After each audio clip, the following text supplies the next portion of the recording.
Hello, I'm Michael Graziano, and welcome to this series of videos on how to compose a symphony. In my first video, we began to compose a symphony together. I thought I'd show you how to create a classical symphony, because that's the real starting point of the symphony, although there are some earlier precursors. If you understand the classical symphony, then you'll understand the deeper principles of later symphonies. Last time, we worked on the continuity sketch, the thread of tunes that runs through a piece. We finished the sketch of the exposition, the beginning of the first movement, where the main themes are introduced. This time we'll finish the sketch of the whole movement, and next time we'll begin to fill in the whole orchestra. For most classical symphonies, the first movement follows a specific structure called sonata form. It starts with a first theme that establishes the home key, for our piece C major. Some composers like to have 2 or 3 themes, one galloping after the next. Then you have a transition passage to a second theme in a second key, the key of the 5th, in our case, G major. Again, some composers like to have 2 or 3 secondary themes. Then you have a closing theme, which is like taking a bow after showing off your tunes. All of this music together is called the exposition. Your job now is to get from G major up in the air back down to the ground floor of C major through what's called the development section.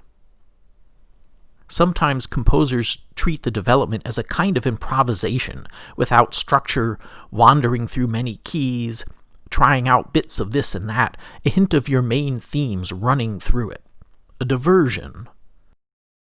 But to my mind, the first composer who fully grasped the potential of the development section was Beethoven, far better than even Mozart ever did. A Beethoven development section is a suspense story. It does 2 contradictory things. First, it suspensefully leads you through the adventures of many keys, gradually back to the home key. Second, at the same time, it leads you away from the first theme. It takes the theme and fragments it, deconstructs it, repeats it in alien forms, draws you farther and farther from it until you can't quite remember how it's supposed to go anymore. And at that moment, when you've been led closest to it harmonically, and weirdly at the same time, you've been lured farthest from it melodically, suddenly you're there, you've come home again, and you hear the first theme in its home key. That moment of return is the climax of the plot, the most intense event in the whole movement. Everything so far has led up to it. The recapitulation repeats the entire exposition, all its themes and tunes, but this time all flattened into one key, the home key, and the closing theme becomes the closing for the whole movement. Last time we sketched out the exposition, and now we'll tackle the development. Let's start in C minor. The end of our exposition falls back naturally to the key of C, as we saw last time, but we can't start the development section in C major. It has to start away from home and lead us gradually back. So let's try starting in C minor. There's no rule here. Pick a different key if it sounds good to you. But C minor, after all the happy dancing so far, will sound bold, like we've moved to a new emotional place, exactly where we want to start the development. One way to begin the development section is to quote the very end of the closing theme, as if it were stretching and spinning off into new territory. Another way is to quote the first theme in the new harmonic context. Maybe we'll try both. I'll remind you of the first theme. Let's play the start of it. When you compose a piece of music, pick a first theme you really like, because you'll be listening to it so many times that you're in danger of becoming heartily sick of it. But this is a good one. Now let's remind ourselves of the closing theme at the end of the exposition.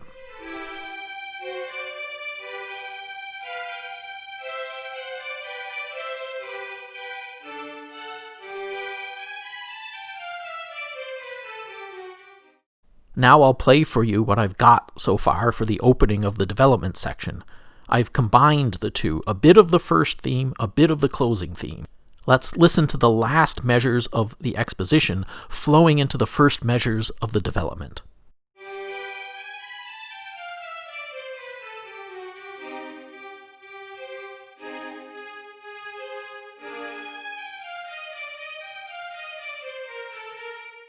That works. In the first video, I showed you some of my struggles to find a path forward, erasing, trying different options. I didn't have those troubles here. The themes are already set, and the development section came easily on the first try. But it's okay if you have to erase it and try again and again. Sometimes that happens. It's worth the struggle to get your continuity sketch just right. If you orchestrate a poor continuity sketch, you'll get a poor piece. But a good continuity sketch is a beautiful thing. Here I'm using a common method, the sequence. I'm repeating those first 4 measures, but shifted to a new key. You can repeat the sequence 3, 4 more times, each time stepping to a new key, and with a little tweak to the melody to make it slightly different. Beethoven loves sequences. But for our light little piece, so I don't go on too long, I'll repeat only twice.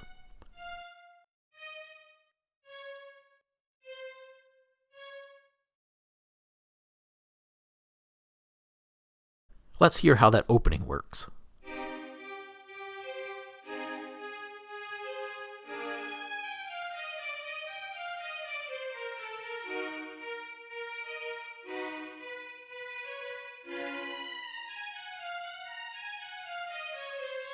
Very nice.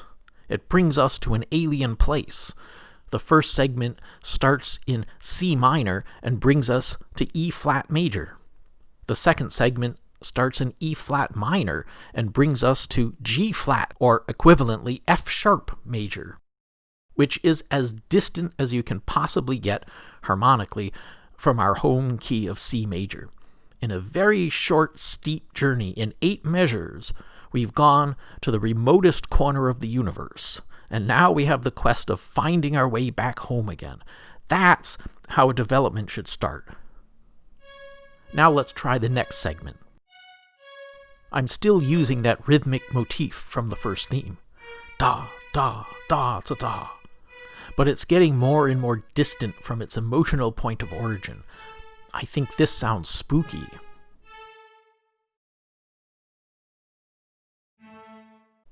Here I'll sketch in some harmony notes to remind me later.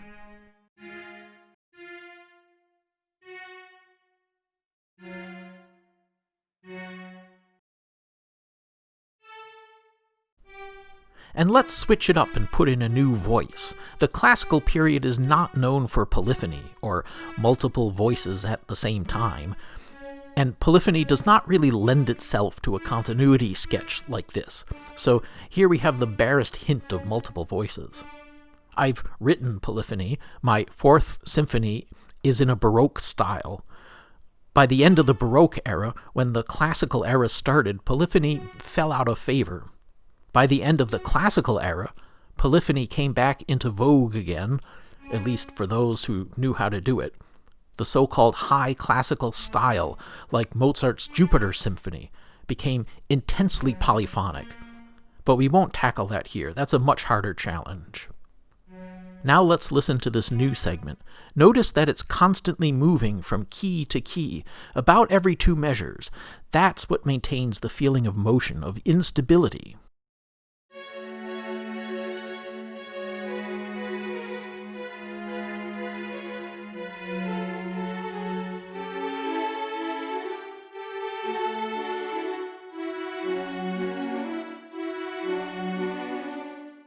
I think that works. We could spin out the development for minutes and create a huge symphony. But for the classical era, you should aim for a development that is about as long as the exposition, even shorter if you like. Our exposition was 1 minute long. Let's shoot for a 1-minute development. And we'll have a 1-minute recapitulation, With all the repeats, that will give us a 6-minute movement, which is just about the right length. Here in this segment, I'm falling rapidly through the circle of fifths, getting back to the home key. And now we're poised. We're clearly back in the key of C, but we haven't landed on the actual C yet. We're hovering on a G7 harmony, the harmony that wants to resolve to a C. We're in the air, suspensefully waiting to get back to the ground level. And let's stretch out that suspense for a few more measures. The final part of the development, the home stretch, the swoop. This is very characteristic, to have the last few measures swoop into the moment of resolution. I'm still using the rhythmic motif from the first theme, but it's been fractionated, cut up, and rearranged. Melodically, we're far from home, at the same time that we're swooping in toward home harmonically.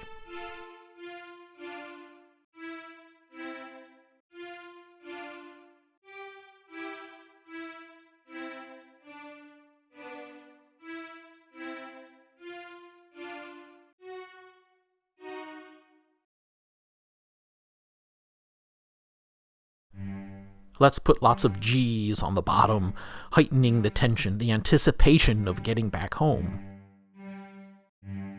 And here's our moment. We return to the home key and to the main theme in its rightful place. Let's listen to that segment.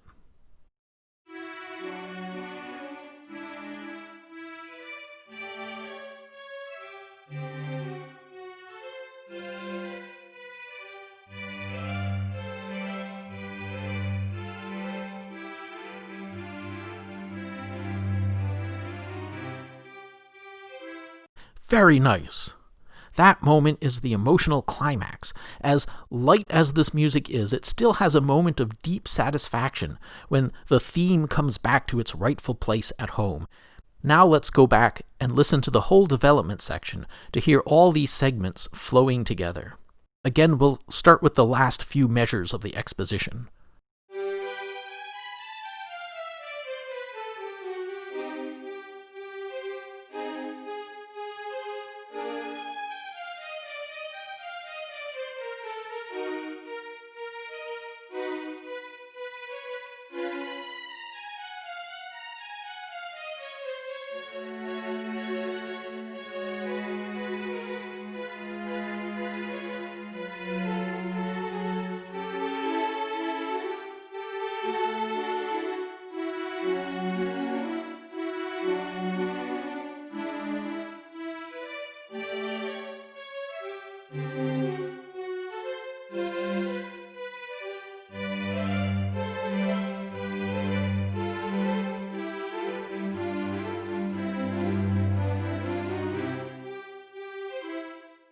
Very satisfying.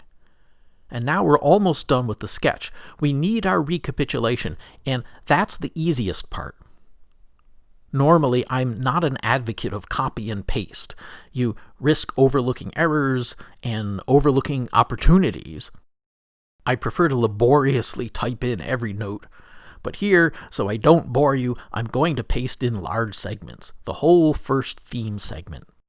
Later, when we orchestrate the piece, we may tinker with the first theme, give it a surprise twist at the end, but for now, let's just block in the overall shape of the piece. We do need to compose a new transition. The old transition from way back in the exposition moved from theme 1 to theme 2 and from C major to G major. The new transition will also move from theme 1 to theme 2, but this time it needs to stay in C major the whole way. Let's see if we can tweak the old one to make that work. I'll add a couple more measures. Remember the trick I told you about in the last video of overshooting the target and then coming back? Let's try that again, but in reverse. We start in C. The next measure hints at the key of G. That F sharp does it. The next measure dips back to C. The F natural does it.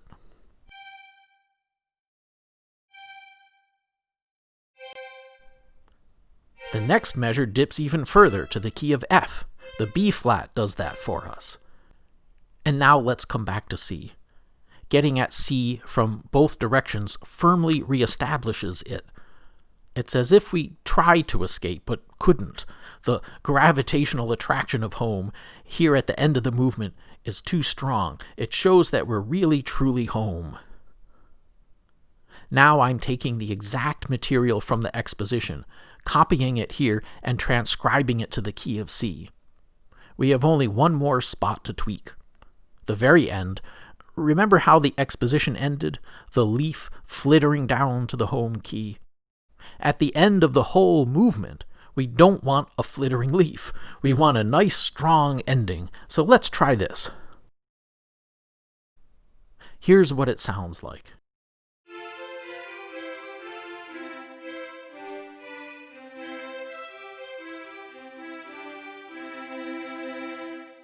And just like that, we're done with our sketch. We've sketched the first movement of a symphony. The sketch is everything. Most of your creativity goes into it, most of the struggle. Let's listen to it from the beginning. Without any orchestration, it's still a delightful little piece, because we've got the proportions right.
It's lovely, isn't it?